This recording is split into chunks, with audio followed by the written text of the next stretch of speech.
अस्सलाम वालेकुम स्टूडेंट्स, क्या हाल चाल है आपका? ठीक है आप?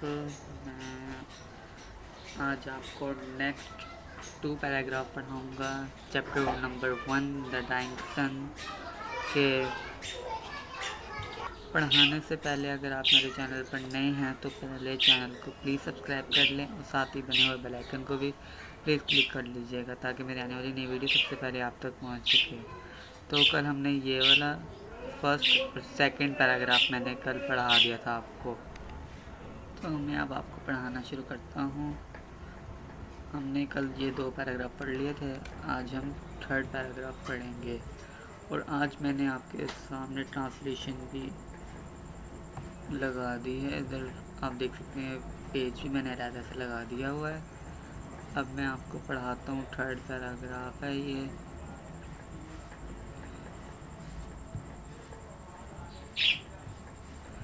थर्ड पैराग्राफ में पढ़ाना है अब।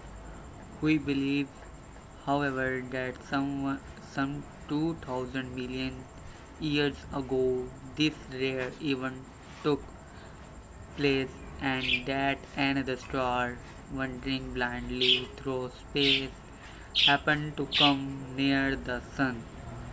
यहाँ तक हम पहले पढ़ लेते हैं, near the sun तक। ये फर्स्ट जो है पॉइंट, इसकी ट्रांसलेशन पहले करते हैं। इसका यहाँ से है, इसके बावजूद हमारा ख्याल है कि कोई 2 अरब साल कबल ये अजीबोगरीब हादसा पेश आया। यहाँ तक आया। अब आगे बढ़ते हैं। एक सितारा अंधेरे खिलाओं में चक्कर लगाता हुआ और सूरज के नज़दीक आ गया। हमने यहाँ तक करा, ये देखें। और अब है आगे, और जिस तरह सूरज और चांद सतह ज़मीन पर मदोजज़र पैदा करते हैं।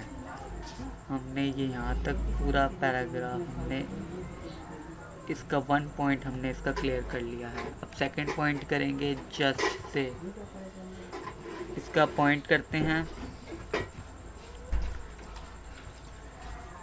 Just as the sun and moon raise tides on the earth, so this second star must have raised tides on the surface of the sun।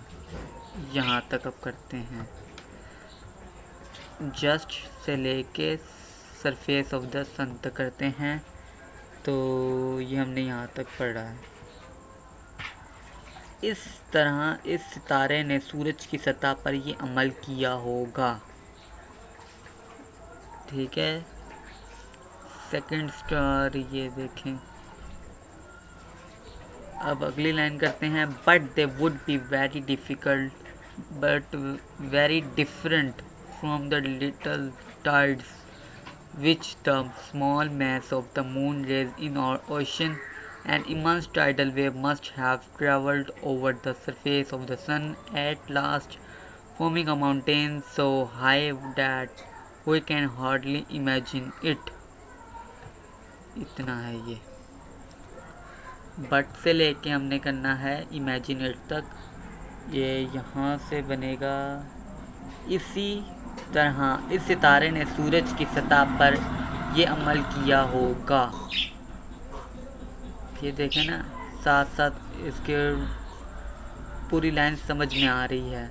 इसी तरह इस सितारे ने सूरज की सतह पर ये अमल किया होगा, मगर मदजज़र की ये लहरें इन लहरों से कतई मुख्तलिफ होंगी जो हमारा नन्हा सा चाँद समुद्रों में पैदा करता है। और एक बहुत बड़े लहर सूरज की सतह पर उभरी होगी। ये हो गया है। अब है ये है, अब हमने यहाँ तक पढ़ लिया। सतह पर भी उभरी होगी, सरफेस ऑफ द सन। हमने हाफ करके इसका तर्जुमा करना है ताकि मुश्किल ना हो। At last forming a mountain so high that we can hardly imagine it. करते हैं, जिससे इंजाम कर वहाँ जिससे इंजामकार वहाँ एक पहाड़ सा पैदा हो गया होगा, जिसकी बुलंदी का तस्वुर भी करना हमारे बस में नहीं है। फिर जूं जूं ये तूफान बर्पा करने वाला सितारा सूरज के करीब तर आता गया होगा। ये हमने यहाँ तक इसका कर लिया है। आगे करते हैं। As the cause of the disturbance came nearer and nearer the mountain would rise higher and higher. यहाँ तक कर लेते हैं पहले, हायर एंड हायर तक। As the cause of disturbance वाले ये है, हमने ये मैं हार्डली इमेजिनेट तक किया है। As the cause of disturbance, इसका ये वाली लाइन बनेगी, जिससे इंजामकार वहाँ एक पहाड़ सा पैदा हो गया होगा। ये यहाँ तक हमने किया है। अब हायर एंड हायर वाली लाइन करनी है। अब इसका है, जिसकी बुलंदी का तस्वुर भी करना हमारे बस में नहीं है। जिसकी बुलंदी का तस्वुर करना भी हमारे बस में नहीं है। अब आगे करना है। एज द कोज, ये वाली लाइन हमने कर लिया हायर एंड हायर तक। And before the second star, और फिर जूं जूं ये तूफान बर्पा करने वाला सितारा सूरज के करीब तक आता गया होगा, ये पहाड़ बुलंद से बुलंदतर होता गया होगा।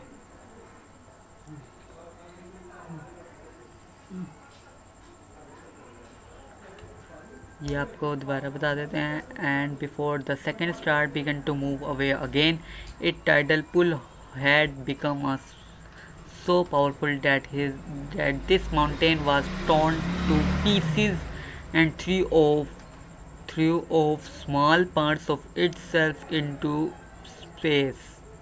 यहाँ तक करते हैं। और फिर इससे कबल के ये सितारा सूरज से परे हटने लगा, अलहदगी इख्तियार करने लगा। इसकी लहरियाई कशिश इतनी शदीद होगी कि ये पहाड़ खींच कर टुकड़े टुकड़े हो गया और इसके छोटे छोटे हिस्से खला में जा गिरे। Threw off small parts of itself into space.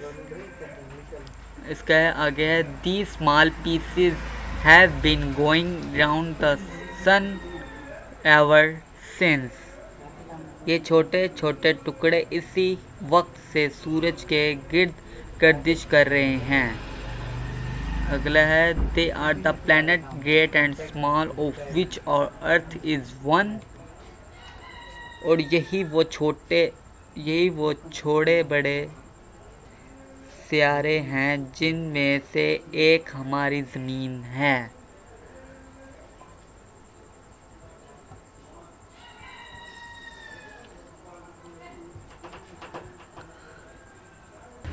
चलें, आज के लिए इतने ही रहने देते हैं। थोड़ा मुश्किल पैराग्राफ है ये, तो मैं नेक्स्ट वीडियो में आपको 4th पैराग्राफ की ट्रांसलेशन करना सिखाऊंगा। तो ये अगर आप इसका स्क्रीनशॉट लेंगे और इसको याद करेंगे तो तब भी अच्छी बात है, आप इसका स्क्रीनशॉट भी ले सकते हैं।